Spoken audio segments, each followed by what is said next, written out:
Bonsoir, chers frères et sœurs. Soyez les bienvenus à Vous connaîtrez la vérité et la vérité vous affranchira. Vous connaîtrez la vérité vous affranchira. C'est notre émission consacrée à la célébration de l'élection de la grâce, de la prédestination des yeux de Dieu au salut. C'est le temps que nous prenons pour nous rendre au pied du Seigneur, pour lui exprimer notre gratitude et notre reconnaissance pour son amour ineffable, lui qui nous aime de toute éternité, qui nous a prédestiné au salut en dépit du péché qui habite en nous et qui nous en rend indignes. Selon qu'il est écrit, n'entre pas en jugement avec ton serviteur, car sur 1000 choses, nous ne saurons répondre à une seule. N'entre pas en jugement avec ton serviteur, car aucun vivant n'est juste devant toi. Non, il n'y a sur la terre point d'homme juste qui fasse le bien et ne pêche jamais. Aussi, si nous n'avons pas de péché, nous séduisons nous-mêmes et la vérité n'est point en nous. Si nous confessons nos péchés, tu es fidèle et juste pour nous les pardonner et pour nous purifier de toute iniquité. Si nous n'avons pas de péché, nous te faisons menteur et ta parole n'est point à nous. Il est donc important de prendre le temps pour venir exprimer au Seigneur de gloire Jésus-Christ notre gratitude et notre reconnaissance. Parce que comme j'aime à le dire, sans élection de la grâce, chers frères et sœurs, personne ne serait sauvé. Nous giserions encore comme le monde dans le fond de la poubelle. Comme écrit, comme le dit souvent, le disait l'apôtre Paul, je ne me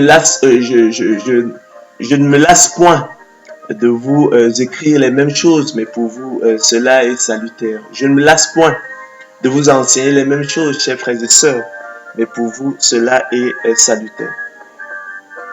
Nous allons revenir ce soir sur le plan de miséricorde divine. Nous allons revenir ce soir sur les très saintes doctrines bibliques de l'élection de la grâce et la prédestination des œuvres de Dieu au salut. Vous savez que ce sont lorsqu'on aborde ces questions-là, il y a un voile qui est jeté sur les cœurs.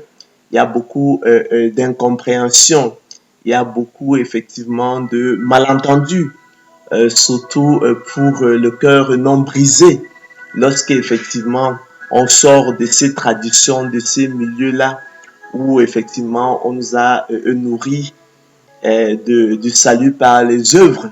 Lorsque l'on a fréquenté ces ministères-là, ce ministère de la loi, ce ministère de la condamnation, ce ministère de la malédiction, ce ministère de la mort, comme l'appelait l'apôtre Paul, lorsqu'effectivement on nous a privés, on ne comprend même pas les rudiments de la foi chrétienne, cela peut poser, chers frères et sœurs, de véritables problèmes de compréhension. Donc, soit je le comprends, nous venons pas ici pour convaincre les gens. C'est pas parce qu'on veut convaincre les gens, non, c'est parce qu'on a à cœur effectivement de partager simplement la bonne nouvelle de la grâce de Dieu, de vous révéler effectivement ces choses que Dieu a préparées pour ceux qui l'aiment, ces choses qu'on vous a longtemps cachées, mais qui ont pour vocation de produire en vous un fruit abondant de paix et de repos. C'est pourquoi effectivement on veut que vous ayez cette paix-là, que le Seigneur Jésus-Christ voudrait pour vous. C'est pourquoi on revient dessus. Effectivement, nous sommes conscients que l'élection de la grâce peut susciter effectivement de nombreuses incompréhensions, surtout effectivement lorsqu'elle est mal comprise. Parce qu'effectivement, certains diraient effectivement, dans le cas de l'élection de la grâce, puisque l'on affirme que la grâce fait tout, puisque l'on affirme que l'effort humain, la cèse, la foi, les bonnes œuvres, la volonté des yeux de Dieu est absolument inutile dans le choix souverain de Dieu qui les précède, puisque l'on affirme que les bonnes œuvres et la foi des élus de Dieu n'entraient nullement en ligne de compte dans le choix souverain de Dieu qui les précède. La question qui se pose avec savoir finalement, en fait, quel est donc le rôle de l'effort humain, le rôle de la volonté de l'homme, les rôles des bonnes œuvres dans le salut, entendu que la foi fait tout. Vous comprenez effectivement que c'est de nature effectivement à déstabiliser certains. Et l'ennemi effectivement est là au rebond. Il n'attend effectivement que ces doutes-là, ces interrogations pour semer de la confusion totale. Mais, chers frères et sœurs, la parole de Dieu ne saurait être liée. Nous allons donc vous présenter en fait le plan de miséricorde divine dans ces deux faces. En fait, il faut l'envisager comme une médaille avec deux faces. Il y a l'élection de la grâce. C'est une chose, c'est la première face du plan de miséricorde divine. Et puis, l'autre face, c'est la persévérance des saints. Je rappelle que le mot persévérance, la persévérance, c'est simplement c'est le fait de persévérer, c'est la qualité d'une personne qui persévère. Et comme synonyme à persévérance, c'est endurance, patience, courage, ténacité, zèle, volonté, combat, lutte. Et comme contraire, c'est plutôt la paresse, l'apathie, la négligence, l'infidélité, la paresse, ce genre de choses. Et le verbe persévérer signifie continuer de faire, d'être ce que l'on a résolu par un acte de volonté renouvelée. Donc, la persévérance nous parle donc de la volonté de l'homme. Le mot persévérance nous parle de la liberté de la volonté de l'homme. Certains parleront du libre arbitre, qui est un terme inapproprié et tendancieux, et qui n'est pas juste. Mais disons simplement que la persévérance nous parle donc en fait de la volonté de l'homme. La persévérance nous parle de la liberté de la volonté de l'homme. Parce que derrière tout ça, en fait, c'est de dire finalement que l'élection de la grâce, la prédestination des élus de Dieu au salut, fait des élus de Dieu, en fait, finalement, des pantins, des marionnettes entre les mains des leaders marionnettistes. L'Éternel qui aurait jeté les dés d'avance. Et par conséquent, l'idée, c'est de dire que l'élection de la grâce ne serait qu'une hérésie parce qu'elle conduirait à la négation, à l'exclusion et à l'anéantissement de la liberté, de la volonté de l'homme nécessaire. Donc, nous verrons donc que nous allons donc présenter le plan de miséricorde divine dans ces deux aspects, dans ces deux faces. L'élection de la grâce, qui déclare effectivement les bonnes œuvres, l'effort humain, les bonnes œuvres, la foi, la volonté, absolument inutile dans le choix souverain de Dieu qui les précède. Donc, l'élection de la grâce affirme que les élus de Dieu sont prédestinés selon le bon plaisir de la volonté de Dieu. Elle pose donc le choix souverain de Dieu avant la fondation du monde et son appel efficace. Donc, lorsqu'on retourne la médaille, on a la persévérance des saints, la persévérance des élus de Dieu. On verra sur la base, à la lumière des explications de l'apôtre Paul, selon qu'il est écrit, car c'est en espérance que nous sommes sauvés. Il nous rappelle que c'est en espérance que nous sommes sauvés. Or, l'espérance qu'on voit n'est plus espérance. Ce qu'on voit, peut-on l'espérer encore? Mais si nous espérons ce que nous ne voyons pas, nous l'attendons, écrit-il, avec persévérance. Nous ne l'attendons pas en dormant, dans la paresse, dans l'infidélité, mais avec persévérance, endurance, courage. Et il emploiera effectivement des éléments de langage intéressants. C'est de l'athlète, c'est l'homme qui court, c'est le soldat, c'est le combattant, c'est le boxeur. Donc on n'est pas dans la passivité. Donc la persévérance des saints va donc clore effectivement ces débats sur l'élection de la grâce qui conduirait à la négation, à l'exclusion, à l'instinct, à la liberté de la volonté de l'homme nécessaire. Parce que effectivement, on verra effectivement au cours de cette émission à la lumière des Écritures que la liberté des élus de Dieu prédestinés au salut dès avant la fondation du monde, selon le bon plaisir et la volonté de Dieu, se connaît sans preuve par la seule expérience que nous en avons à travers la persévérance des saints. Et nous verrons effectivement les textes qui vont effectivement nous expliquer ces choses merveilleuses. Donc notre exposé, chers frères et sœurs, va donc comporter 4 points.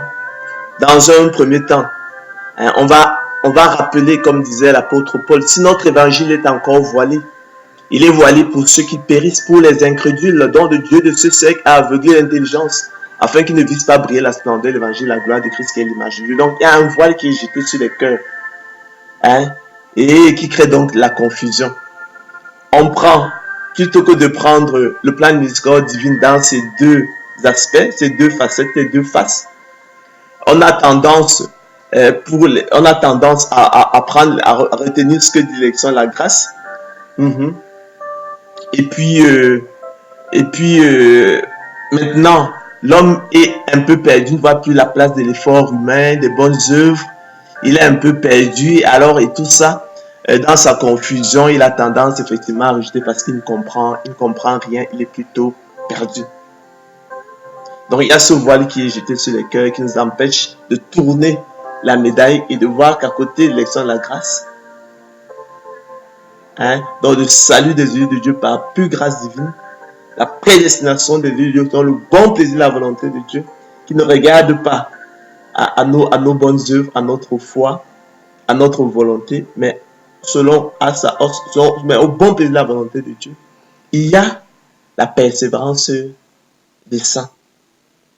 Car, comme l'explique l'apôtre Paul, c'est en espérance que nous sommes sauvés. L'apôtre Paul expliquera donc que ainsi ce n'est point à dire que j'ai déjà remporté le prix. Non. C'est au bout de la course qu'on remporte le prix. Voyez-vous? Voilà. Donc, car c'est en espérance que nous sommes sauvés. Ensuite, on va présenter l'élection de la grâce. C'est la première face du plan de miséricorde divine. L'élection de la grâce qui proclame l'effort humain, l'ascèse, les bonnes œuvres, la foi, la volonté des élus, absolument inutile dans le choix souverain de Dieu qui les précède. Donc, elle n'entre pas en ligne de compte dans le choix souverain de Dieu qui les précède. Donc, un salut par pure grâce divine, sans les œuvres. Ensuite, on va donc retourner la médaille pour regarder, considérer l'autre face, à savoir la persévérance des saints. Et je rappelle que persévérer, chers frères et sœurs, c'est continuer de faire, d'être ce que l'on a résolu par un acte de volonté renouvelé. D'accord? Les enfants de Dieu, les élus de Dieu sont des soldats du Christ. Ils combattent de bons combats de la foi. Ils persévèrent. Ils viennent au Seigneur Jésus-Christ, leur tend la main. Il faut venir au Seigneur Jésus-Christ. Il faut soutenir et combattre le bon combat de la foi et saisir la vie éternelle à laquelle nous avons été appelés. Donc il faut venir au Seigneur de gloire Jésus-Christ. Mais ça, cela ne serait pas possible sans le don de la foi. Le don de la foi qui est donc qui procède de l'élection divine qui procède de jouer de l'élection de la grâce, hein, et qui est le privilège des élus de Dieu. C'est ça, fondamentalement, la différence. Selon que l'Écriture vous a été fait la grâce par rapport à Christ de croire en lui. Donc, le don de la foi est le privilège des seuls élus de Dieu. Par le don de la foi, ils peuvent donc venir au Seigneur de gloire dans le cadre de la persévérance des saints. Le monde, par contre, a été privé du don de la foi. Dieu les a abandonnés, hein, dans leur mort spirituelle. Et nous conclurons donc en disant que l'élection, la grâce et la persévérance des saints constituent donc les deux faces du plan de miséricorde divine qu'il convient de ne jamais séparer, qu'il convient de ne jamais dissocier. Et on verra que, et on soulignera que c'est l'erreur, c'est le piège dans lequel est tombé effectivement sont tombés les apôtres de l'évangile de la gloire de l'homme, et qui se sont donc écartés effectivement du modèle que nous avons en l'apôtre Paul, hein, qui considère effectivement nos bonnes œuvres comme de la boue. Hein, il a rejeté sa propre justice. Hein, il a rejeté sa propre justice qu'il considérait comme des gains. Il les considérait maintenant comme une perte, comme de la boue, à cause de l'excellence, hein, de la connaissance du Seigneur Jésus-Christ. Il faut être trouvé en Christ, non avec sa propre justice, mais avec celle qui s'obtient par la foi en Jésus-Christ. La justice qui vient de Dieu, hein, par la foi. Ce sont donc, chers frères et sœurs, des choses merveilleuses. L'idée, c'est de mettre la paix dans le cœur, de structurer la pensée, de structurer le raisonnement, afin que vous puissiez vous approprier par l'entendement et la foi de votre élection divine et comprendre qu'effectivement, toutes ces objections qui sont formulées le sont à tort. Ma prière à Dieu, donc, en ce début de conférence, c'est qu'il lui plaise d'illuminer les yeux de votre cœur, de votre entendement, afin que tout voile jeté sur les cœurs soit ôté, déchiré, et que vous puissiez vous approprier effectivement de ces choses ineffables.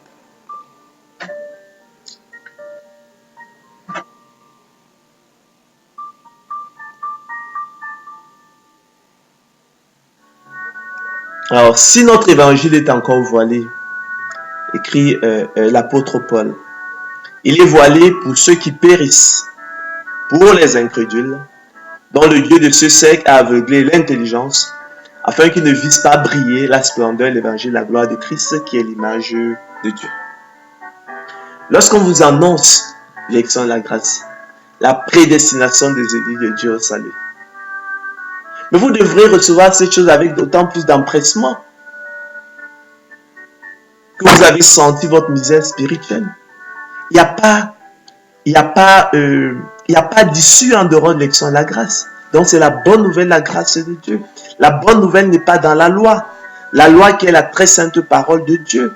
Mais ce n'est pas la bonne nouvelle. La loi ne nous a pas été donnée pour nous sauver. Elle est faite pour nous condamner. Elle participe du plan de condamnation divine. C'est le ministère de la mort.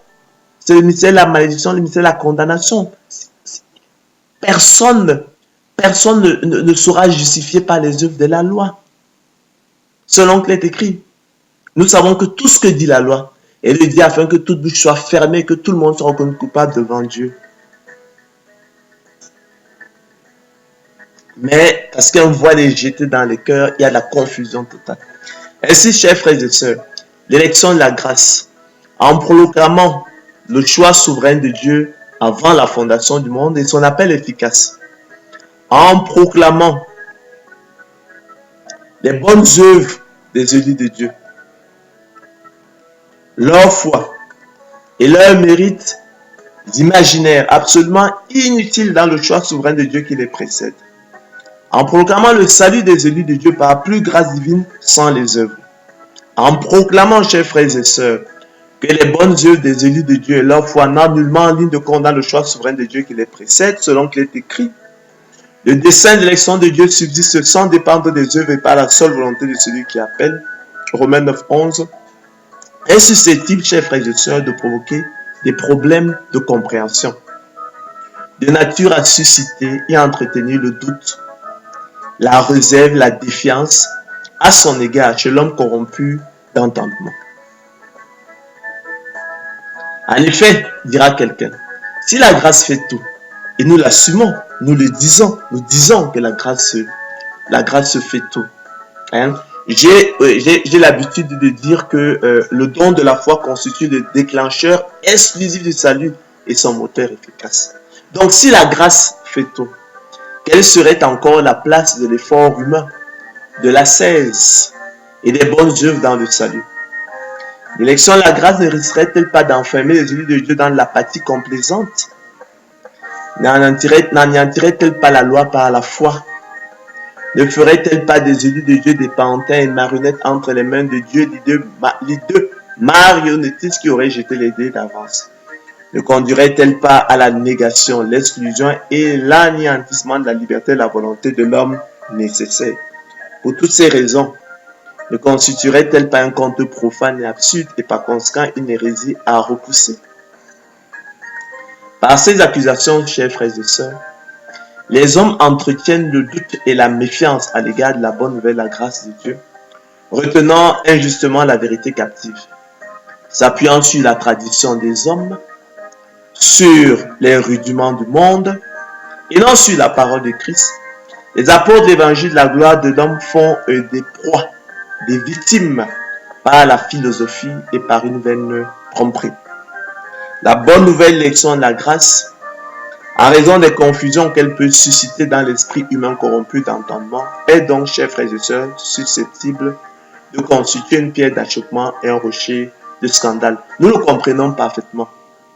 Mais nous avons à cœur, effectivement, de doter ces choses-là pour que vous puissiez vous approprier de votre élection divine, ce qui sera pour vous le couronnement du don de la foi. Une consolation éternelle et une bonne espérance.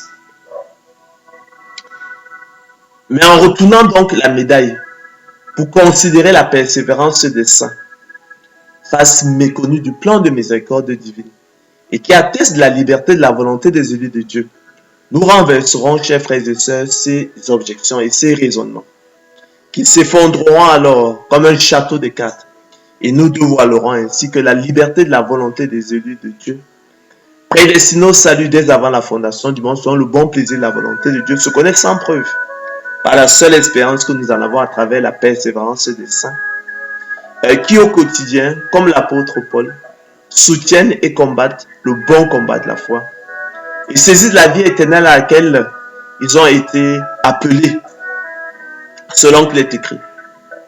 Car c'est en espérance que nous sommes sauvés. Ça, c'est Romains 8, 24. Car, chers frères et sœurs, c'est en espérance que nous sommes sauvés. N'oubliez jamais. La clé est là. Car c'est en espérance que nous sommes sauvés. Quelle en est donc la conséquence? Car nous aussi, chers frères et sœurs, nous étions autrefois insensés, désobéissants, égarés, asservis à toute espèce de convoitise et de volupté, vivant dans la méchanceté et dans l'envie, dignes d'être haïs et nous haïssant les uns les autres. Mais lorsque la bonté de Dieu notre Sauveur et son amour pour les hommes ont été manifestés, il nous a sauvés.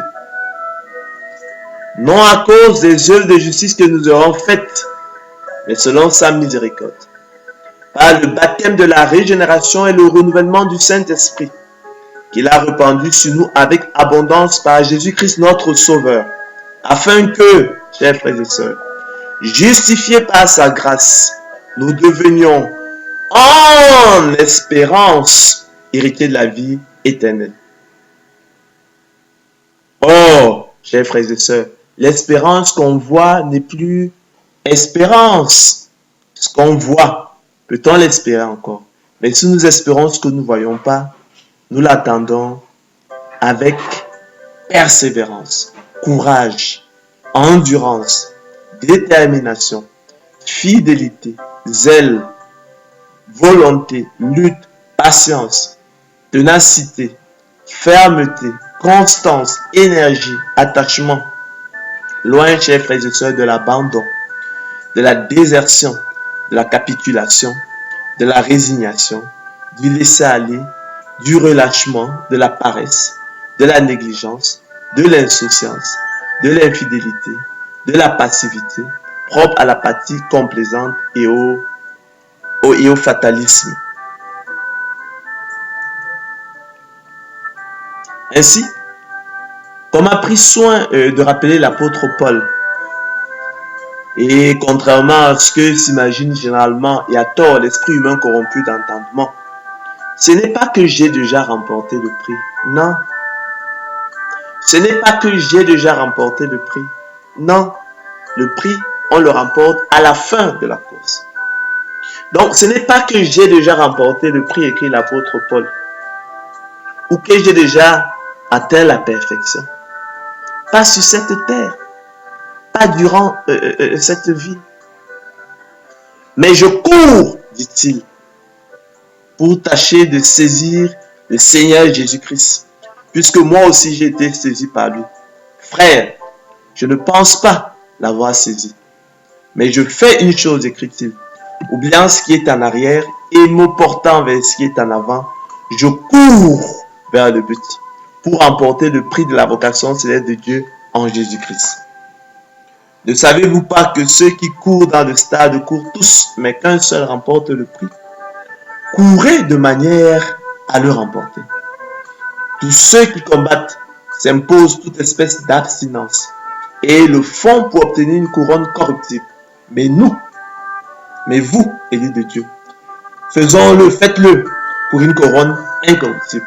Moi donc, poursuit-il, je cours,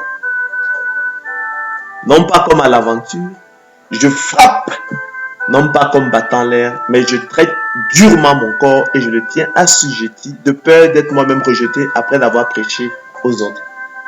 Ça, c'est 1 Corinthiens 9, 24 à 27. Vous avez vu les éléments de langage. Ils sont choisis avec soin. Ce sont des images, des allégories pour vous montrer qu'on n'est pas dans l'apathie complaisante. On n'est pas dans la paresse. On n'est pas dans la négligence, dans le laisser aller, dans l'insouciance, dans le sommeil, dans la passivité. On est plutôt dans l'action. On est... Alors, ça, je disais que la persévérance nous parle de volonté, la volonté humaine. La persévérance nous parle de la liberté de la volonté de l'homme. Ce qu'ils appellent maladroitement, improprement, le libre arbitre. Et nous parle de la volonté de l'homme, de la liberté de l'homme. Vous voyez que c'est un problème qui ne se pose pas. La persévérance des saints atteste donc la liberté de la volonté des élus de Dieu. On dira donc que la liberté de la volonté des élus de Dieu se connaît sans preuve par la seule expérience que nous en avons à travers la persévérance des saints. Vous avez vu ce tableau magnifique dressé par l'apôtre Paul. L'athlète qui court, le boxeur qui frappe, le vrai soldat de Christ. Il traite durement son corps et il le tient assujetti de peur d'être lui-même rejeté après d'avoir prêché aux autres. Pour moi, conclut-il, le moment de mon départ approche. J'ai combattu le bon combat. J'ai achevé la course. C'est ce dont il est question. J'ai gardé la foi. Désormais, la couronne de justice m'est réservée. Le Seigneur, le juste juge, me la donnera dans ce jour-là. Et non seulement à moi, mais encore à tous ceux qui auront aimé son avènement. C'est pourquoi, mes bien-aimés et très chers frères, vous qui êtes ma joie et ma couronne, demeurez ainsi fermes dans le Seigneur, conclut-il. Cette parole est certaine et je veux que tu affirmes ces choses, écrit-il à Tite, afin que ceux qui ont cru en Dieu s'appliquent à pratiquer de bonnes œuvres. Afin que vous qui avez cru en Dieu, vous vous appliquiez à pratiquer de bonnes œuvres. Afin que vous, à qui il a été fait la grâce par rapport à Christ de croire en lui, que vous vous appliquiez à pratiquer de bonnes œuvres. Afin que, à vous, à qui il a été fait le don de la foi, vous appliquiez à pratiquer de bonnes œuvres. Afin que vous qui croyez en Dieu maintenant, par le don de la foi, que vous appliquiez à pratiquer de bonnes œuvres. Car c'est en espérance que vous êtes sauvés. car c'est en espérance que nous sommes sauvés. Voilà ce qui est bon et utile aux hommes. Mais vu les discussions folles, les généalogies, les querelles et les disputes relatives à la loi, car elles sont vaines et inutiles. C'est pourquoi donc, frères, appliquez-vous d'autant plus à affermir votre vocation et votre élection, car en faisant cela, vous ne broncherez jamais. C'est ainsi en effet que l'entrée dans le royaume éternel de notre Seigneur et Sauveur Jésus vous sera pleinement accordée, écrit l'apôtre Pierre. Ainsi, mes bien-aimés, comme vous avez toujours obéi, travaillez à votre salut avec crainte et tremblement, non seulement comme à ma présence, mais bien plus encore maintenant que je suis absent. Car c'est Dieu qui produit en vous le vouloir et le faire selon son bon plaisir. Faites de toutes choses sans murmure ni hésitation, afin que vous soyez irréprochables et purs, des enfants de Dieu irrépréhensibles au milieu d'une génération perverse et corrompue, parmi laquelle vous brillez comme des flambeaux dans le monde portant la parole de vie. Voilà écrit l'apôtre Pierre. Pourquoi? Je prendrai soin de vous rappeler ces choses, bien que vous les sachiez et que vous soyez affermis dans la vérité présente. Je regarde donc comme un devoir, aussi longtemps que je suis dans cette tente, de vous tenir en éveil par des avertissements. Car je sais que je la quitterai subitement, ainsi que notre Seigneur Jésus-Christ l'a fait connaître. Mais j'aurai soin, écrit-il, qu'après mon départ, vous puissiez toujours vous souvenir de ces choses et que personne ne mette la confusion dans votre esprit. Donc, on a un plan de miséricorde divine qui a deux faces. C'est une médaille à deux faces. L'élection et la grâce, oui, ça c'est l'œuvre du Seigneur Jésus-Christ. Ce sont les décrets de Dieu qui ne regardent pas à vos œuvres, parce qu'en fait, vous n'en êtes pas capable par vous-même. Mort, spirituellement mort que vous étiez. Ne regarde pas à votre foi, qui est plus naine que celle des démons. Vous connaissez la fin des démons. Il ne regarde pas à votre volonté, vous qui ne serez jamais tenté de venir à lui. Hein? Votre cœur est rempli de haine, était rempli de haine à son égard. D'accord? Et puis, on a la persévérance des saints qui procède par contre de votre responsabilité. Vous devez venir, maintenant que le Seigneur vous fait le don de la foi, par la nouvelle naissance, il vous fait le don de l'esprit, vous passez de la mort à la vie, il vous tend la main et vous avez maintenant la responsabilité de venir à lui, de marcher, de vous servir de vos pieds pour aller vers lui, lui le grand souverain sacrificateur. Par la route nouvelle et vivante qu'il a inaugurée pour nous, au travers du voile qu'il a déchiré en deux, par le milieu, depuis le haut jusqu'en bas, ouvrant ainsi pour nous une libre accès, une libre entrée dans le sanctuaire. Cette parole est certaine. Si nous persévérons, nous régnerons aussi avec lui. Si nous le régnons, lui aussi nous régnera. Si nous sommes infidèles, il demeure fidèle, car il ne peut se régner lui-même. Nous prendrons donc soin, chers frères et sœurs, de relever que l'élection de la grâce et la persévérance des saints constituent les deux faces du plan de miséricorde divine. Elles vont de pair et l'erreur capitale à éviter absolument consisterait à les dissocier en envisageant l'une sans l'autre. C'est le piège, chers frères et sœurs, qui semble avoir emporté les apôtres de l'évangile, la gloire de l'homme, abusés par leur cœur vaniteux, en quête de mérite même imaginaire. Donc, ils prennent l'élection de la grâce, ils la rejettent parce qu'effectivement, ils n'arrivent pas à satisfaire leur cœur vaniteux parce qu'effectivement, elle supprime tout mérite. C'est un essentialisme, effectivement. Voilà. Alors, ils retiennent donc plutôt la persévérance des saints parce que ça flatte leur ego surdimensionné. Parce qu'effectivement, ils y trouvent des mérites futiles imaginaires en se trompant, en s'abusant eux-mêmes. Hein, ils sont donc dans leur propre justice. L'apôtre Paul dira qu'il leur rend le témoignage qu'ils ont du zèle pour Dieu, mais sans intelligence, car ne connaissant pas la justice selon Dieu, et cherchant à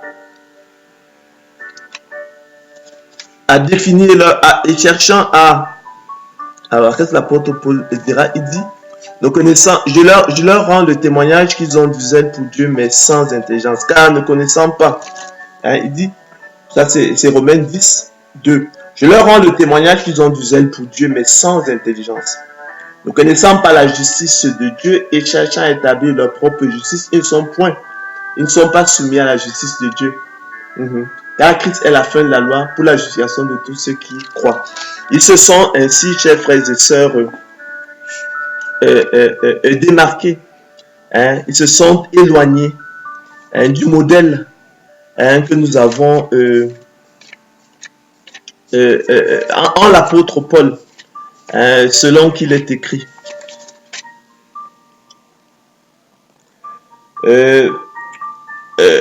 Prenez garde aux chiens, prenez garde aux mauvais ouvriers, prenez garde aux faux circoncis. Car les circoncis, écrit l'apôtre Paul, c'est nous qui rendons à Dieu notre culte par l'Esprit de Dieu, qui nous glorifions en Jésus-Christ et qui ne mettons point notre confiance en la chair.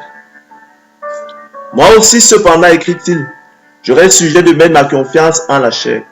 Si quelque autre croit pouvoir se confier en la chair, je le puis bien davantage. Moi, circoncis le 8e jour, de la race d'Israël, de la tribu de Benjamin, hébreu né d'hébreu,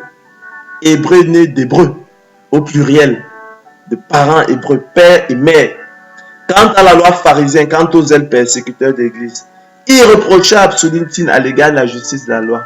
Mais ces choses qui étaient pour moi des gains, je les ai regardées comme une perte à cause de Christ.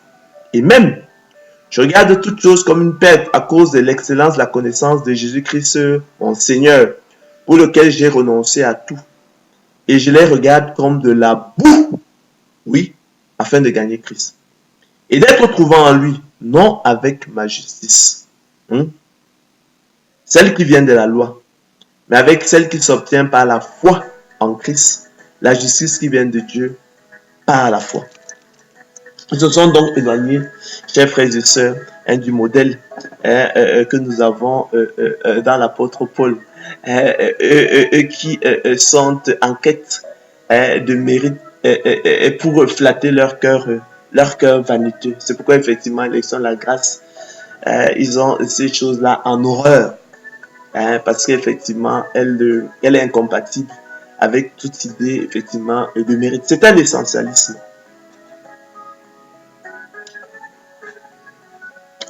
Alors, l'élection de la grâce, première phase du plan de miséricorde divine. La parole de Dieu, chers frères et sœurs, on ne le dira jamais assez, est formelle et catégorique au sujet du plan de miséricorde divine. Et n'entretient aucun doute sur la place de l'effort humain, des bonnes œuvres, de l'ascèse, de la volonté et de la foi des élus dans le choix souverain de Dieu qui les précède. Pour elles, chers frères et sœurs, et les bonnes œuvres des élus, et leur foi, et leur volonté, n'entrent nullement en ligne de compte dans le choix souverain de Dieu qui les précède. Pour elles, et les bonnes œuvres des élus, et leur foi, et leur volonté sont absolument inutiles dans le choix souverain de Dieu qui les précède selon qu'il est écrit. Le dessein d'élection de Dieu subsiste sans dépendre des œuvres et par la seule volonté de celui qui appelle. Romains 9, 11. Dieu nous a sauvés, non à cause des œuvres de justice que nous aurions faites, mais selon sa miséricorde, par le baptême de la régénération et le renouvellement du Saint-Esprit qu'il a répandu sur nous avec abondance par Jésus-Christ notre Sauveur. Donc Dieu nous a sauvés, non à cause des œuvres de justice que nous aurions faites, mais selon sa miséricorde, par la nouvelle naissance. Dieu nous a sauvés et nous a adressé une sainte vocation, non à cause de nos œuvres, mais selon son propre dessein et selon la grâce qui nous a été donnée en Jésus-Christ avant les temps éternels. Dieu nous a élus avant la fondation du monde pour que nous soyons saints et irrépréhensibles devant lui. Non pas parce que nous étions saints et irrépréhensibles devant lui, mais afin que nous soyons saints et irrépréhensibles devant lui.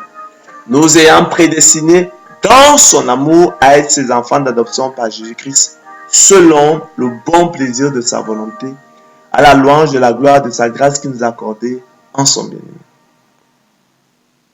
Vous voyez que l'élection de la grâce ne laisse aucune place pour les bonnes œuvres.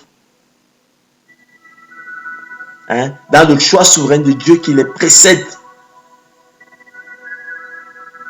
Donc, ils ne sont pas la cause du choix souverain de Dieu qui les précède, mais la conséquence, le fruit du choix souverain de Dieu qui les précède. Nous sommes devenus héritiers, écrit l'apôtre Paul aux Éphésiens, ayant été prédestinés suivant la résolution de celui qui opère toutes choses après le conseil de sa volonté. Et nous savons du reste que toutes choses concourent au bien de ceux qui aiment Dieu, de ceux qui sont appelés selon son dessein. Car ceux qu'il a connus d'avance, ceux qu'il a aimés d'avance, ceux qu'il a choisis d'avance, ceux qu'il a élus d'avance, ceux qu'il a d'avance créés dans Christ, il les a aussi prédestinés à être semblables à l'image de son Fils, afin que son Fils fût le premier-né entre plusieurs frères. Et ceux qu'il a prédestinés, il les a aussi appelés. Et ceux qu'il a appelés, il les a aussi justifiés. Ceux qu'il a justifiés, il les a aussi glorifiés. Donc je fais remarquer que c'est le même groupe de personnes qu'il a connu d'avance, qu'il a prédestiné, appelé, justifié, glorifié, à savoir les yeux de Dieu et personne d'autre. C'est-à-dire que la prédestination au salut est le privilège des seuls yeux de Dieu et personne d'autre. Que dirons-nous donc à l'égard de ces choses, chers frères et sœurs, écrit l'apôtre Paul? Si Dieu est pour nous, qui sera contre nous? Dieu qui n'a pas épargné son propre Fils, mais qui l'a livré pour nous tous, comment donnera-t-il pas aussi toutes choses avec lui? Qui accusera les élus de Dieu? Le mot est lâché. C'est Dieu qui justifie. Qui les condamnera? Christ est mort. Bien plus, il est ressuscité. Il est à la droite de Dieu et il intercède pour nous. Qui nous séparera de l'amour de Christ? Sera-ce la tribulation, ou l'angoisse, ou la persécution, ou la faim, ou la nudité, ou le péril, ou l'épée? Selon qu'il est écrit, c'est à cause de toi qu'on nous met à mort tout le jour, qu'on nous regarde comme des brebis destinées à la boucherie. Mais dans toutes ces choses, écrit l'apôtre Paul, nous ne sommes plus que vainqueurs par celui qui nous a aimés. Car j'ai l'assurance, écrit-il, que ni la mort, ni la vie, ni les anges, ni les dominations, ni les choses présentes, ni les choses à venir, ni les puissances, ni la hauteur, ni la profondeur, ni aucune autre créature ne pourra nous séparer de l'amour de Dieu manifesté en Jésus-Christ, notre Seigneur. Ce n'est point à dire que la parole de Dieu soit restée sans effet.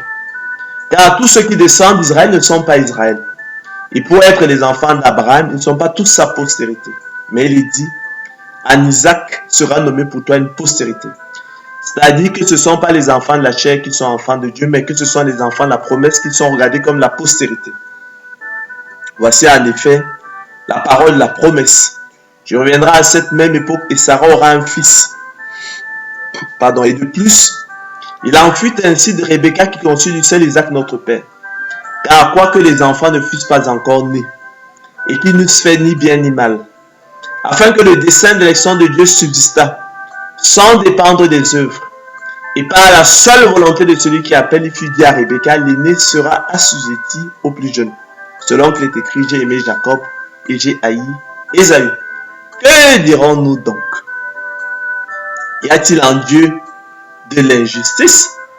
Loin de là, car il a dit à Moïse, je ferai miséricorde à qui je fais miséricorde et j'aurai compassion de qui j'ai compassion. Ainsi donc, chers frères et sœurs, écrit l'apôtre Paul, cela ne dépend ni de celui qui veut, ni de celui qui court, mais du Dieu qui fait miséricorde. Car l'Écriture a dit à Pharaon, je t'ai suscité à dessein pour montrer en toi ma puissance et afin que mon nom soit publié par toute la terre. Ainsi, chers frères et sœurs, il fait miséricorde à qui il veut. Tu me diras, pourquoi blâme-t-il encore? Car qui est-ce qui résiste à sa volonté? Ô homme, toi plutôt, qui es-tu pour contester avec Dieu? Le vase d'argile dira-t-il à celui qui l'a formé, pourquoi m'as-tu fait ainsi? Le potier n'est-il pas maître de l'argile pour faire avec la même masse un vase d'honneur et un vase d'un usage vil? Et que dire si Dieu, voulant montrer sa colère et faire connaître sa puissance, a supporté avec une grande patience des vases de colère formés pour la perdition, et s'il a voulu faire connaître la richesse de sa gloire envers des vases de miséricorde qu'il a d'avance préparés pour la gloire. Ainsi nous a-t-il appelés, non seulement d'entre les Juifs, mais encore d'entre les païens. De la sorte, chers frères et sœurs, nous a-t-il appelés, de cette façon, de cette manière, de la manière qui vient d'être dite, selon ce plan de miséricorde divine, selon l'élection de la grâce, selon la prédestination des élus de Dieu au salut. Nous ayant prédestinés dans son amour à être ses enfants d'adoption par Jésus-Christ dans le bon plaisir de sa volonté, à la louange de la gloire de sa grâce qu'il nous a accordée en son bien-aimé. Chers frères et sœurs, faute de comprendre la place de l'effort humain, des bonnes œuvres, de l'ascèse, de la foi et de la volonté des élus de Dieu dans le salut. Dans un tel contexte, les calomniateurs des saintes doctrines bibliques, l'élection de la grâce et la prédestination des élus de Dieu au salut, dans leur intelligence aveuglée par le voile jeté sur leur cœur, concluent à tort et hâtivement qu'elle ferait des élus de Dieu des pantins et marionnettes entre les mains de Dieu, l'hideux marionnettiste qui aurait jeté les dés d'avance, et qu'elle ne conduirait par conséquent qu'à la négation, l'exclusion et l'anéantissement de la liberté de la volonté de l'homme nécessaire. Toutes choses qui en feraient des contes profanes et absurdes et des hérésies à repousser. En retournant la médaille, pour considérer la persévérance des saints, face méconnue du plan de miséricorde divine, et qui atteste de la liberté de la volonté des élus de Dieu, prédestinés au salut dès avant la fondation du monde, selon le bon plaisir de la volonté de Dieu, nous ôterons, chers frères et sœurs, nous déchirerons tout voile jeté sur les cœurs pour semer et entretenir cette odieuse confusion et ce doute luciférien qui maintient la vérité injustement captive. Donc nous avons vu donc à travers l'élection de la grâce, selon qu'il est écrit, Romains 9, 11, le dessein d'élection de Dieu subsiste sans dépendre des œuvres et par la seule volonté de celui qui appelle, que l'effort humain, l'ascèse, les bonnes œuvres, la foi et la volonté des élus de Dieu n'entrent nullement en ligne de compte dans le choix souverain de Dieu qui les précède. Nous avons vu qu'ils sont absolument inutiles dans le choix souverain de Dieu qui les précède. Nous verrons en revanche maintenant, à travers la persévérance des saints, que bien que l'effort humain, l'ascèse, les bonnes œuvres, la foi et la volonté des élus de Dieu soient absolument inutiles dans le choix souverain de Dieu qui les précède, nous verrons qu'elles sont capitales dans le salut. Parce qu'il faut qu'on se serve maintenant que les élus de Dieu se servent du don de la foi pour aller au Seigneur Jésus-Christ qui lui tend la main. Selon qu'il est écrit, venez à moi, vous tous qui êtes fatigués et chargés, je donnerai du repos. Car mon joug est doux, mon fardeau et je vais trouver du repos pour vos âmes. Entendu que sans élection de la grâce, sans don de la foi, en fait, personne ne pourrait venir au Seigneur Jésus-Christ selon qu'il est écrit. Mais l'homme animal ne reçoit pas les choses de l'Esprit de Dieu, car elles sont une folie pour lui et ne peut les connaître, parce que c'est spirituellement que l'on en juge. L'homme animal ne reçoit pas les choses de l'Esprit de Dieu. L'homme animal n'accepte pas les choses de l'Esprit de Dieu. car elles sont une folie pour lui. Et il ne peut les connaître, il ne peut les aimer, parce que c'est spirituellement que l'on en juge. Donc, sans don de la foi, qui procède l'élection de la grâce, personne ne viendra au Seigneur Jésus-Christ. Mais grâce soit rendue au Seigneur Jésus-Christ, grâce soit rendue à Dieu le Père, qui nous a fait le don de la foi, qui nous a fait le don de l'Esprit. Nous pouvons, suite à la nouvelle naissance, venir au Seigneur Jésus, qui nous a fait passer de la mort à la vie. Nous devons donc nous saisir du don de la foi, croire au Seigneur Jésus-Christ, venir à lui. Lui qui nous tend la main. Il faut la saisir maintenant. Et ça, par contre, ça procède de notre responsabilité. Mais je souligne qu'il ne faut pas prendre ça pour des mérites. C'est des mérites imaginaires. Et il est de ce point de vue significatif que tous ceux à qui il a été fait le don de la foi, croient au Seigneur Jésus-Christ, viennent à lui et sont sauvés. Et tous ceux qui en ont été privés ne viendront jamais au Seigneur. Ils demeureront dans la mort spirituelle. Donc ce sont des mérites imaginaires. Mais il nous appartient maintenant, élus de Dieu, après la nouvelle naissance, après le don de la foi, de prendre notre responsabilité, de venir au Seigneur Jésus-Christ. Dans le cadre justement de ce qu'on appelle donc la persévérance des saints. Ce qui est une impossibilité pour le monde, privé du don de la foi. Dieu les a abandonnés dans leur mort spirituelle. Nous verrons donc que à travers la persévérance des saints, que l'Église de Dieu va soutenir le bon combat de la foi. Il va achever la course et il pourra donc remporter effectivement le prix de la vocation céleste en Jésus-Christ. Il pourra venir au Seigneur de gloire Jésus-Christ. Il va persévérer. Et cela est essentiel car c'est en espérance que nous sommes sauvés. Il ne faut jamais l'oublier. Romains 8, 24. C'est en espérance que nous sommes sauvés. Or, l'espérance qu'on voit n'est plus espérance. Ce qu'on voit, peut-on l'espérer encore? Mais si nous espérons ce que nous ne voyons pas, nous l'attendons comment, chers frères et sœurs?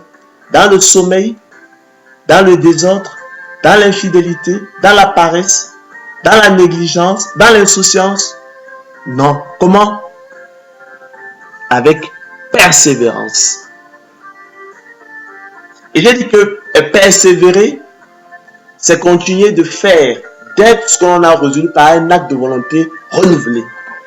Persévérance, action de persévérer, qualité d'une personne qui persévère. Persévérer, c'est continuer de faire, d'être ce qu'on a résolu par un acte de volonté renouvelé. Donc ça a éteint le débat sur la confusion de savoir si la grâce fait tout, en fait quel est le rôle effectivement de l'effort humain des bonnes œuvres. On est là. Il faut combattre, il faut soutenir, combattre le bon combat de la foi. Vous avez vu on va voir dans les images, les éléments de langage de l'apôtre Paul.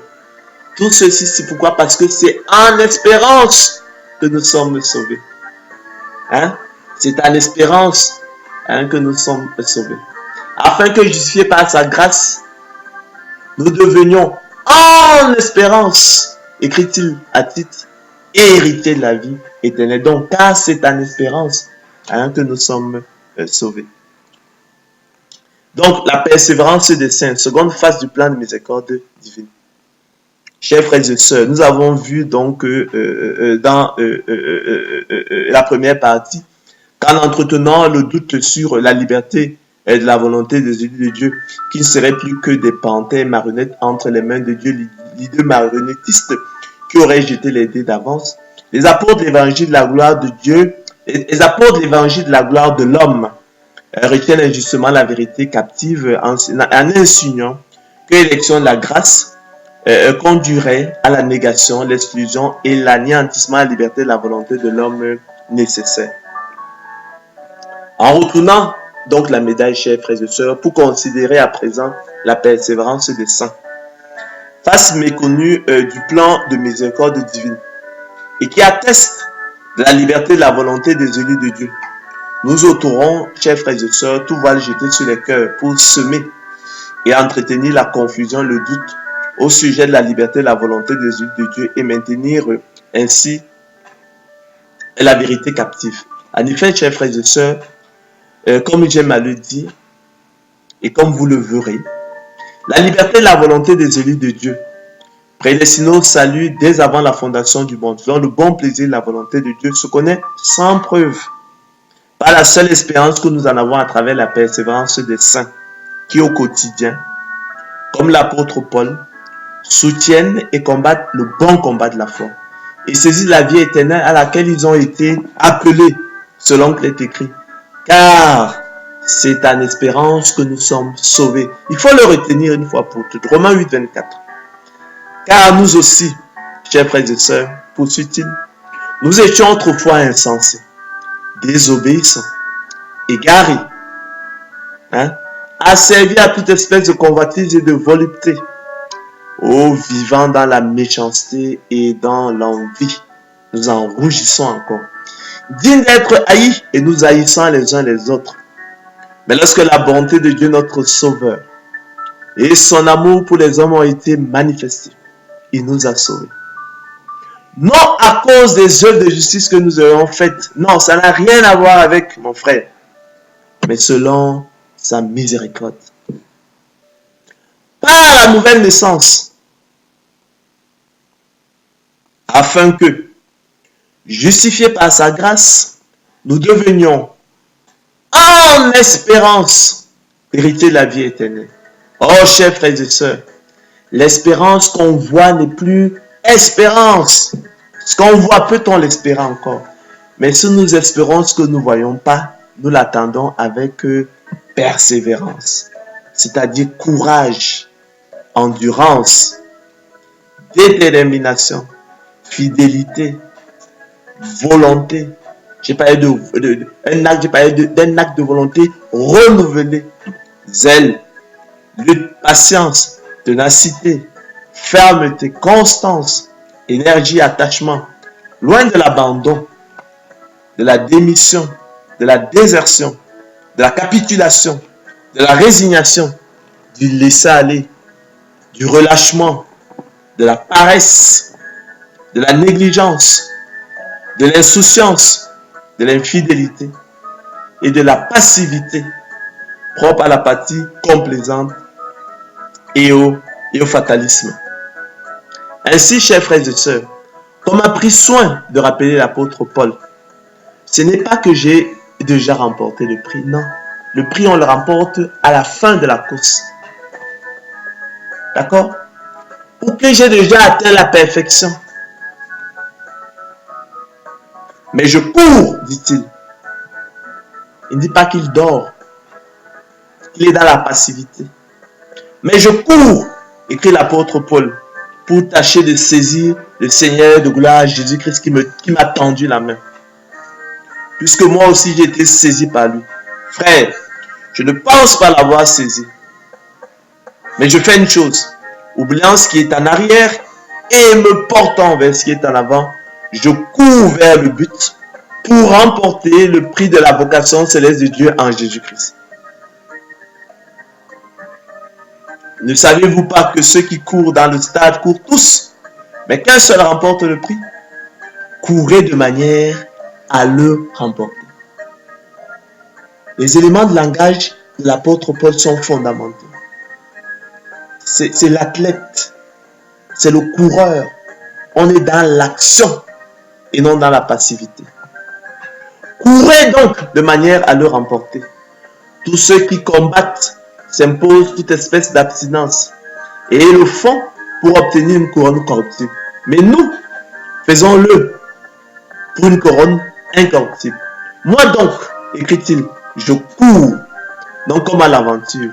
Je frappe, non pas comme battant l'air, mais je traite durement mon corps et je le tiens assujetti, de peur d'être moi-même rejeté après d'avoir prêché aux autres. Car c'est en espérance que nous sommes sauvés. Pour moi, le moment de mon départ approche, conclut-il.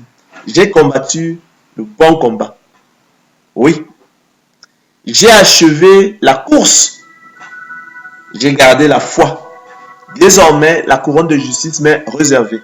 Le Seigneur, le juste juge, me la donnera ce jour-là, dans ce jour-là.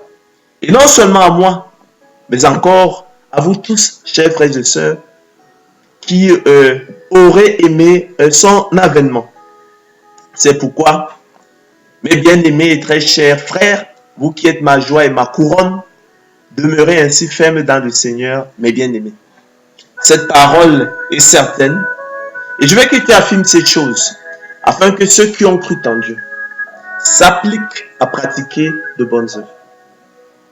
Afin que maintenant que vous avez cru en Dieu, afin que maintenant que tu as cru en Dieu, mon frère, que tu t'appliques à pratiquer de bonnes œuvres. Voilà ce qui est bon et utile aux hommes. Mais évite les discussions folles, les généalogies, les querelles, les disputes relatives à la loi, car elles sont vaines et inutiles. C'est pourquoi, frères, appliquez-vous d'autant plus à affermir votre vocation et votre élection, car en faisant cela, vous ne broncherez jamais. C'est ainsi en effet que l'entrée dans le royaume éternel de notre Seigneur et Sauveur Jésus sera pleinement accordée. Nous avons vu à la lumière de Romains 8:28 que la prédestination au salut était le privilège des seuls élus de Dieu. Nous dirons donc, c'est pourquoi, frères, nous rappelle l'apôtre Pierre, appliquez-vous d'autant plus à affermir votre vocation et votre élection. L'élection à la grâce est le privilège des seuls élus de Dieu. La prédestination au salut est le privilège des seuls élus de Dieu. Appliquez-vous d'autant plus, chers frères et sœurs, à affermir votre vocation et votre élection, car c'est en espérance que nous sommes sauvés. Car en faisant cela, vous ne broncherez jamais.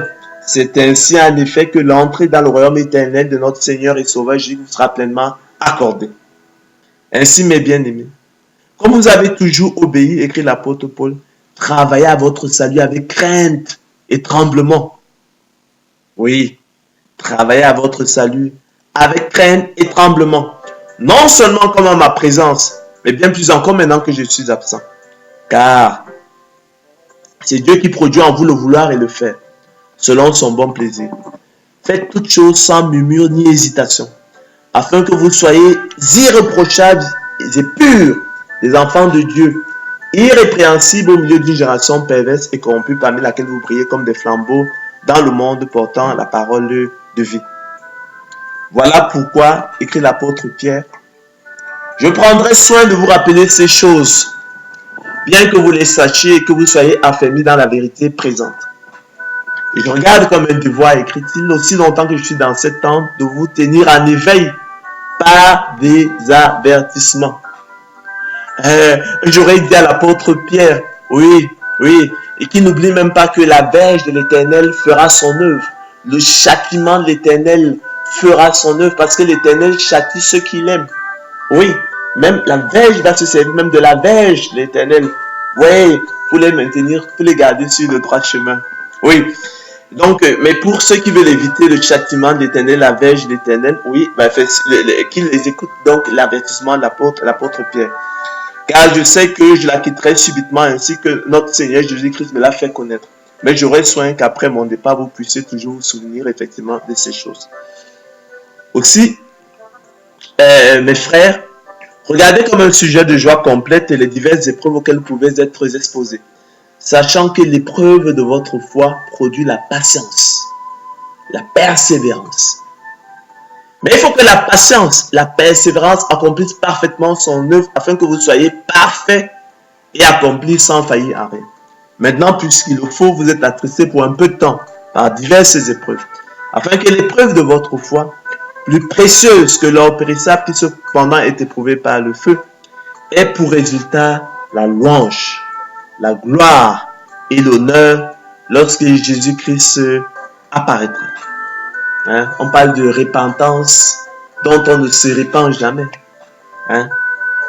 Lui que vous aimez sans l'avoir vu, en qui vous croyez sans le voir encore, vous réjouissant d'une joie ineffable et glorieuse parce que vous obtiendrez le salut de vos âmes pour prix de votre foi, pour prix de votre persévérance. Oui, Vous obtiendrez le salut de vos âmes pour cadeau de votre persévérance. Voyez donc, chers frères et sœurs, quel amour le Père nous a témoigné pour que nous soyons appelés enfants de Dieu. Et nous le sommes. Si le monde ne nous connaît pas, c'est qu'il ne l'a pas connu. Bien-aimés, nous sommes maintenant enfants de Dieu. Et ce que nous serons n'a pas encore été manifesté. Mais nous savons que lorsque cela sera manifesté, nous serons semblables à lui. Parce que nous le voyons tel qu'il est. Quiconque a cette espérance, chers frères et sœurs, que fait-il? Se souille-t-il dans la boue? Non. Quiconque a cette espérance en lui se purifie, comme lui-même est pur. Ainsi, comme l'a indiqué le Seigneur de gloire Jésus-Christ, ceux qui me disent « Seigneur, Seigneur » n'entreront pas tous dans le royaume des cieux, mais celui-là seul qui fait la volonté de mon Père qui est dans les cieux. Pourquoi m'appelez-vous Seigneur, Seigneur, ne faites-vous pas ce que je dis? Je vous montrerai à qui est semblable tout homme qui vient à moi. Entend mes paroles et les met en pratique.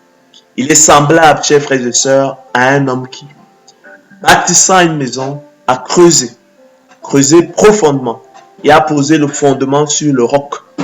Une inondation est venue et le torrent s'est jeté contre cette maison sans pouvoir l'ébranler parce qu'elle était bien bâtie.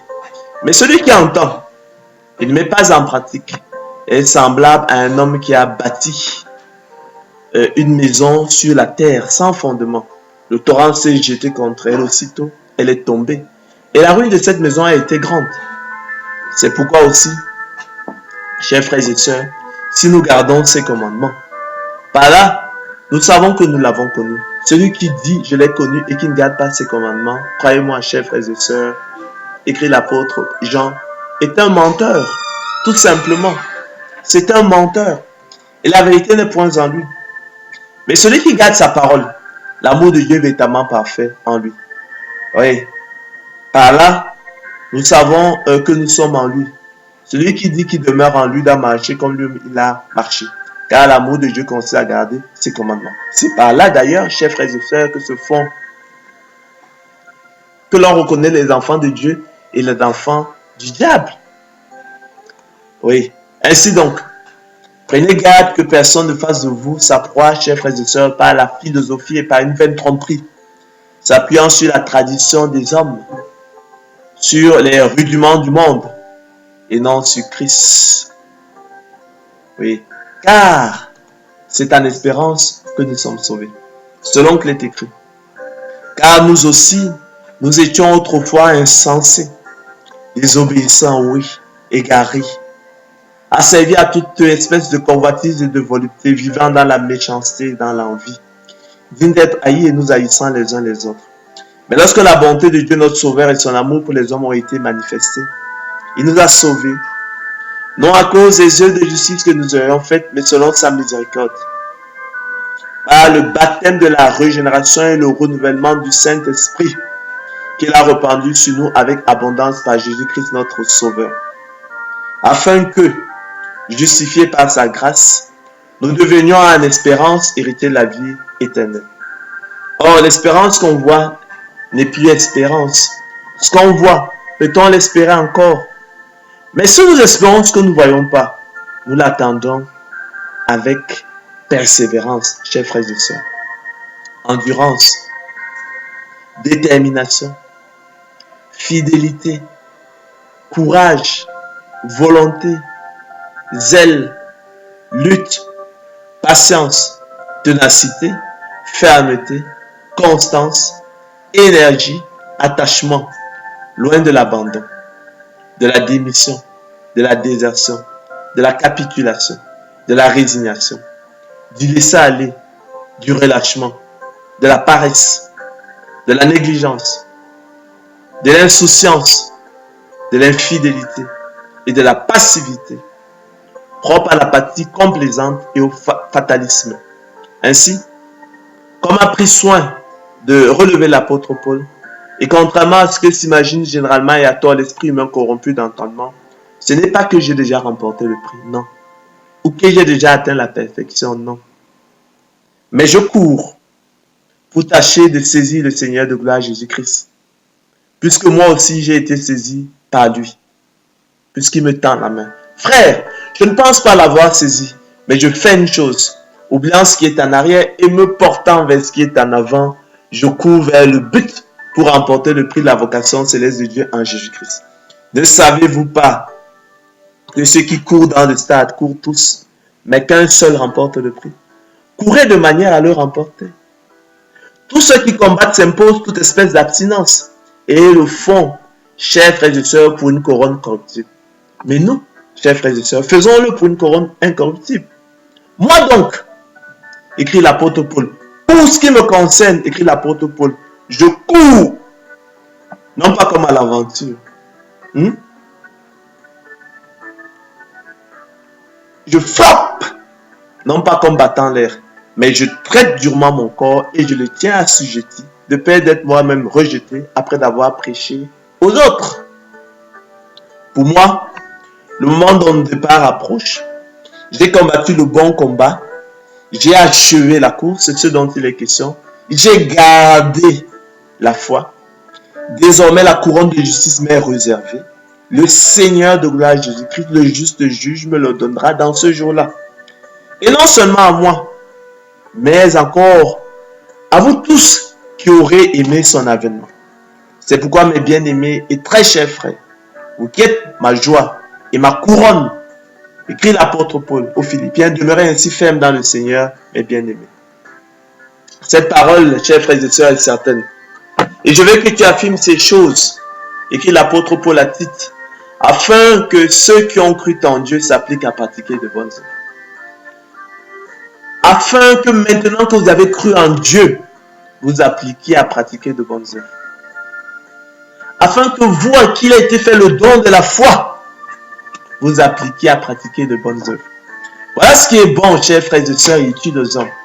Mais évite les discussions folles, les généalogies, les querelles, les disputes relatives à la loi, car elles sont inutiles et vaines. C'est pourquoi donc, frères, appliquez-vous d'autant plus à affermir votre vocation et votre élection.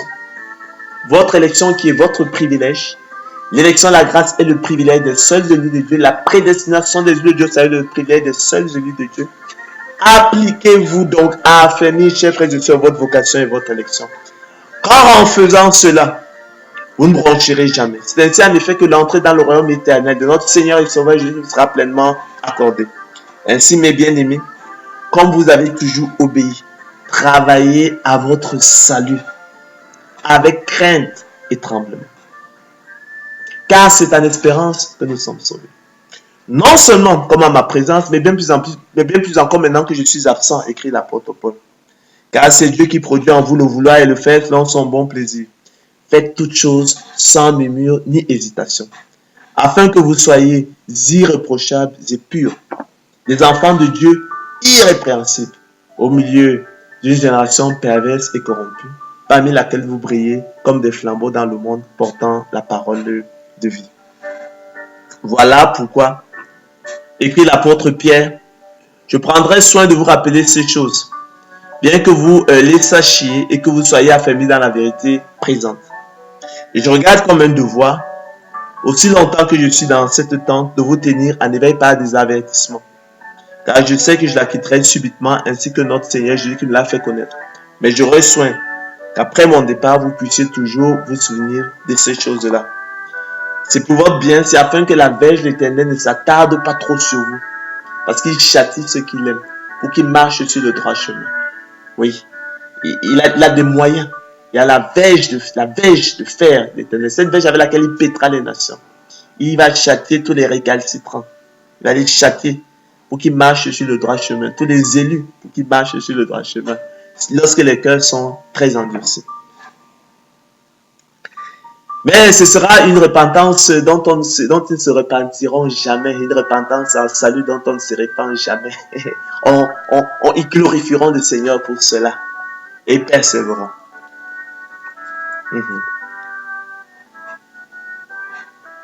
Ainsi, chers frères et sœurs, le plan de miséricorde divine, médaille à deux faces. De par la persévérance des saints qu'elle implique, loin d'enfermer les élus de Dieu dans l'apathie complaisante, comme nous l'avons vu, d'anéantir la loi par la foi, et de déboucher sur la négation, l'exclusion et l'anéantissement de la liberté de la volonté des élus de Dieu, est plutôt libératrice et source de liberté. L'homme étant d'autant plus libre qu'il est au-dessus des passions. L'homme étant d'autant plus libre qu'il est soumis au Très-Haut. C'est un merveilleux acte d'amour sans lequel personne ne serait sauvé. Ça, il faut le retenir. Il comporte et l'élection de la grâce et la persévérance des saints. Il comporte et le choix souverain de Dieu dès avant la fondation du monde et la persévérance des saints. Ce sont là, chers frères et sœurs, les deux faces d'une même médaille et que l'on ne saurait dissocier.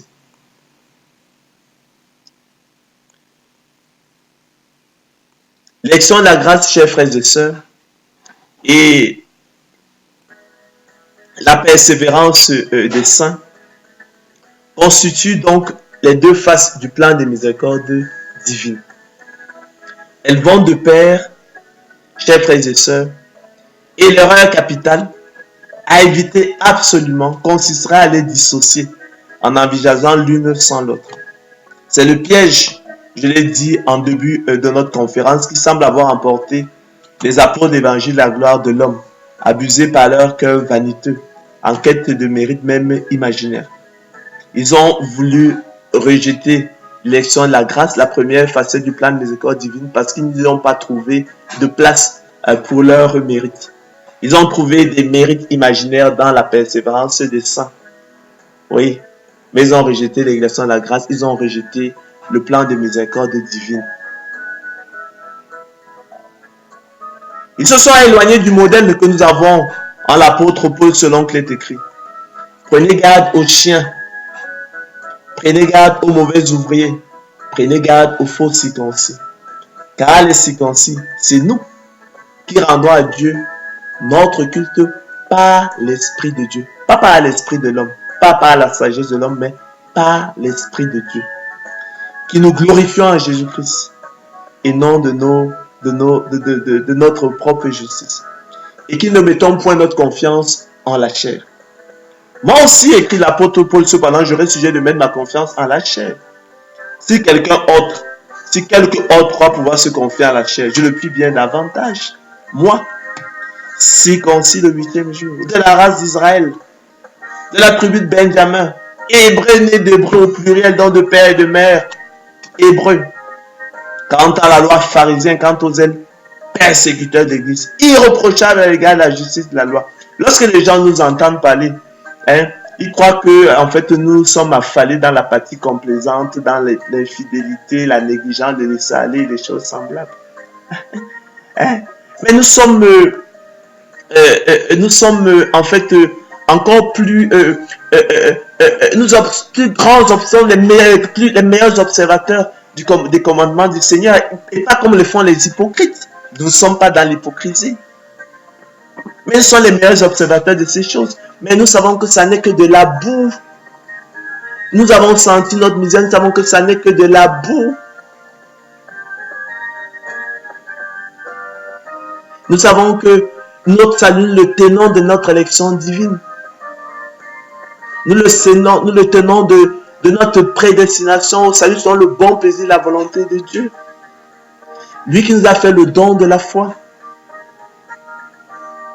Ce que nous faisons simplement, c'est nous que nous saisissons de la fête main tendue. Par le don de la foi, nous pouvons venir à lui, contrairement au monde qui est privé du don de la foi et qui ne peut recevoir ces choses qui ne sont que de la folie selon qu'il est écrit. Mais l'homme animal ne reçoit pas les choses de l'Esprit de Dieu. Il n'accepte pas les choses de l'Esprit de Dieu, car elles sont une folie.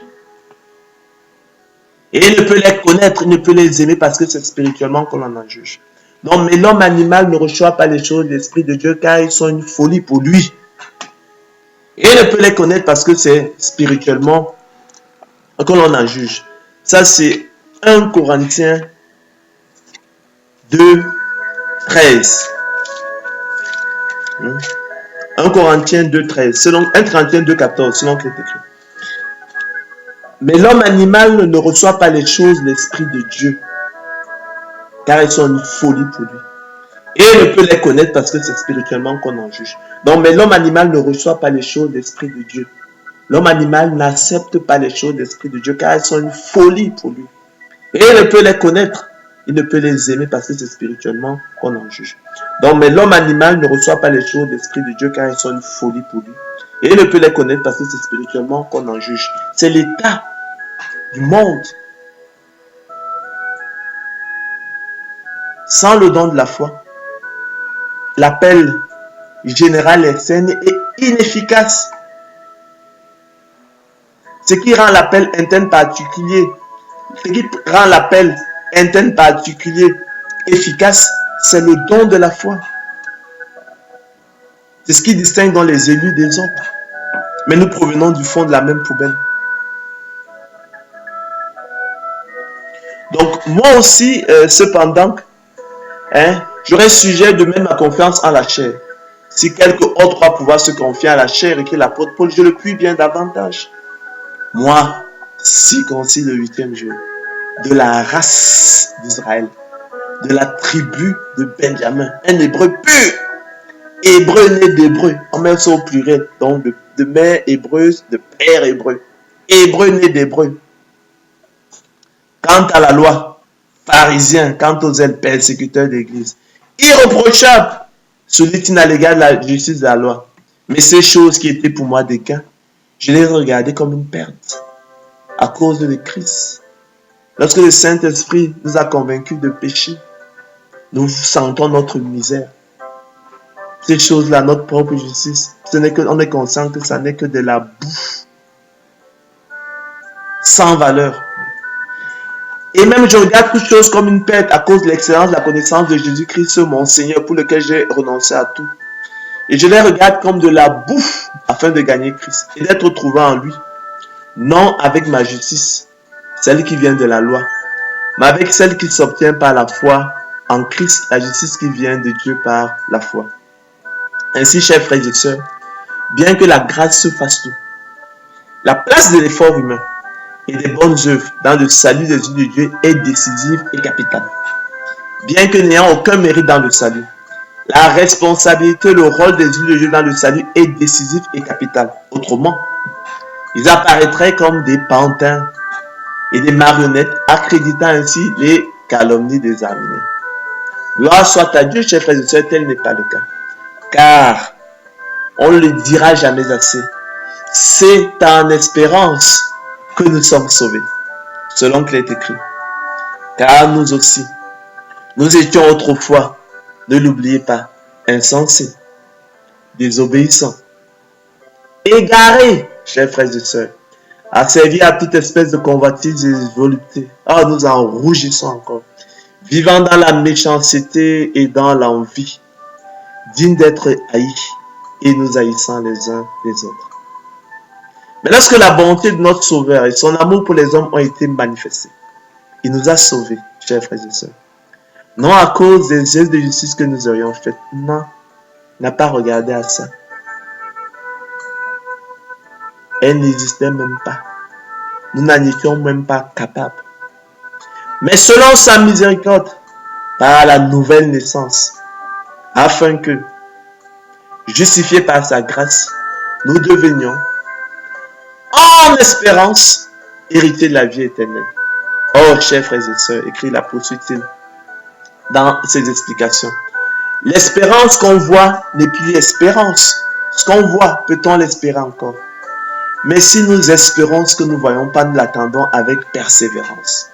Courage, endurance, détermination, fidélité, zèle, volonté, ténacité, constance, fermeté, loin de l'abandon, de la démission, de la capitulation, de la résignation, du laisser-aller, du relâchement, de la paresse, de la négligence, de l'insouciance, de l'infidélité, de la passivité, propre à l'apathie complaisante et au fatalisme.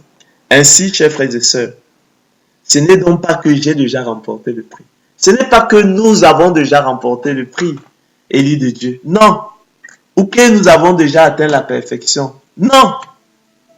Mais nous courons pour tâcher de saisir le Seigneur de gloire Jésus-Christ, puisque nous aussi nous avons été saisis par lui.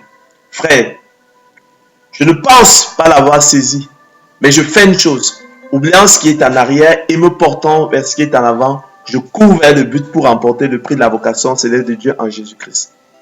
Ne savez-vous pas, chers frères et sœurs, que ceux qui courent dans le stade courent tous, mais qu'un seul remporte le prix? Courez donc de manière à le remporter. Waouh! Tous ceux qui combattent, chers frères et sœurs, s'imposent toute espèce d'abstinence et le font pour une couronne corruptible. À combien plus forte raison devons-nous le faire pour une couronne incorruptible? Moi donc, écrit l'apôtre Paul, je cours, je ne dors pas, je ne feignante pas, je ne paresse pas, mais je cours, non pas comme à l'aventure.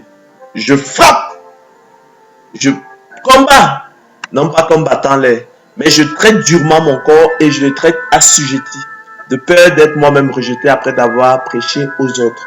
Car c'est en espérance que nous sommes sauvés. Nous remporterons le prix qu'à la fin de la course. Pour moi, le moment de mon départ approche. J'ai combattu le bon combat. J'ai achevé la course. J'ai gardé la foi. Vous entendez ça? Mais ne peuvent combattre le bon combat que les élus de Dieu, à qui il a été fait la grâce par rapport à Christ de croire en lui, à qui il a été fait le don de la foi. Le monde, cela n'est pas possible. Désormais, donc, la couronne de justice m'est réservée. Le Seigneur de juste me la donnera dans ce jour-là. Et non seulement à moi, mais encore à tous ceux qui auront aimé son avènement. C'est pourquoi, mes bien-aimés, demeurez ainsi fermes dans le Seigneur. Cette parole est certaine et je veux que tu affirmes ces choses afin que ceux qui ont cru en Dieu s'appliquent à pratiquer de bonnes œuvres. Je ne me lasse point de vous écrire les mêmes choses, mais pour vous cela est salutaire, écrit l'apôtre. Je ne me lasse point de vous enseigner les mêmes choses, mais pour vous cela est salutaire. Voilà ce qui est bon et utile aux hommes, chers frères et sœurs. Mais évite les discussions folles, les généalogies, les querelles, les disputes relatives à la loi, car elles sont vaines et inutiles. C'est pourquoi, frères, appliquez-vous d'autant plus à affermir votre vocation et votre élection, car en faisant cela, vous ne broncherez jamais. C'est ainsi en effet que l'entrée dans le royaume éternel de notre Sauveur et Seigneur Jésus sera pleinement accordée. Ainsi, mes bien-aimés, comme vous avez toujours obéi, travaillez à votre salut avec crainte et tremblement. Non seulement comme à ma présence, mais bien plus encore maintenant que je suis absent. Car c'est Dieu qui produit en vous le vouloir et le faire selon son bon plaisir. Faites toutes choses sans murmure ni hésitation, afin que vous soyez irréprochables et purs, des enfants de Dieu, irrépréhensibles au milieu d'une génération perverse et corrompue, parmi laquelle vous brillez comme des flambeaux dans le monde, portant, chers frères et sœurs, la parole de vie.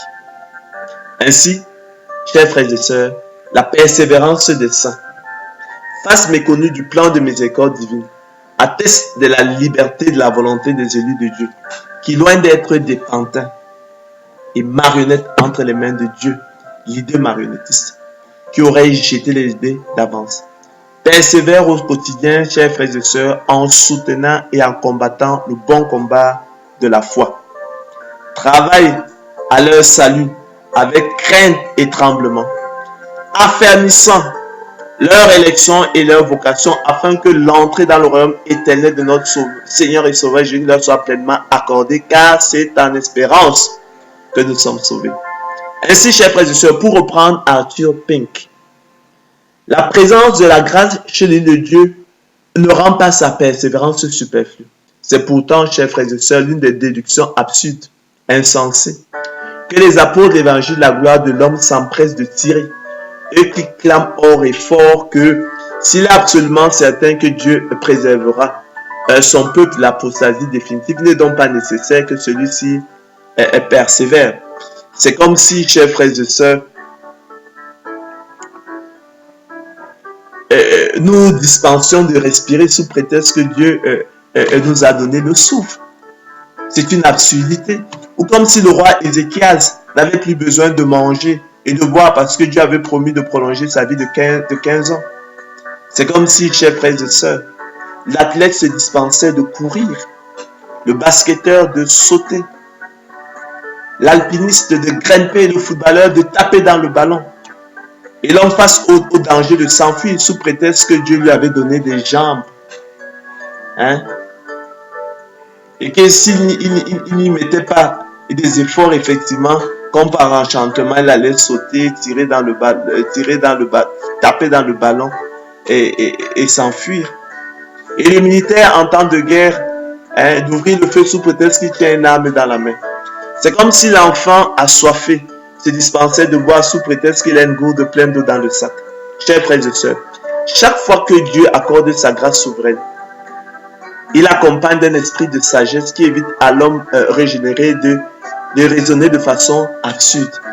Notre élection divine ne supprime pas notre responsabilité, mais nous rend aptes à l'assumer. Elle ne supprime pas nos devoirs, mais nous équipe pour nous en équiper. Ainsi, chers frères et sœurs, le don de la foi est un acquis de l'élection de la grâce et le privilège des seuls élus de Dieu. Tandis que la venue au Seigneur Jésus-Christ procède de la persévérance des élus et de leur responsabilité. Entendu que sans don de la foi, nul ne viendrait à lui, nul ne viendrait au Seigneur de gloire Jésus-Christ selon qu'il est écrit. L'homme animal ne reçoit pas les choses de l'Esprit de Dieu, car elles sont une folie pour lui, et ne peut les connaître parce que c'est spirituellement qu'on en juge. L'homme animal n'accepte pas les choses de l'Esprit de Dieu, car elles sont une folie pour lui, et ne peut les aimer, parce que c'est spirituellement qu'on en juge. Nous sommes donc, chers frères et sœurs, parvenus au terme de notre conférence. Nous avons déroulé le plan de miséricorde divine dans ces deux facettes, dans ces deux faces. L'élection de la grâce qui proclame le choix souverain de Dieu et son appel efficace, qui déclare l'effort humain, les bonnes œuvres, l'ascèse, la foi et la volonté des élus de Dieu absolument inutiles dans le choix souverain qui les précède, qui déclare qu'elle n'entre nullement en ligne de compte dans le choix souverain de Dieu qui les précède, et la persévérance des saints,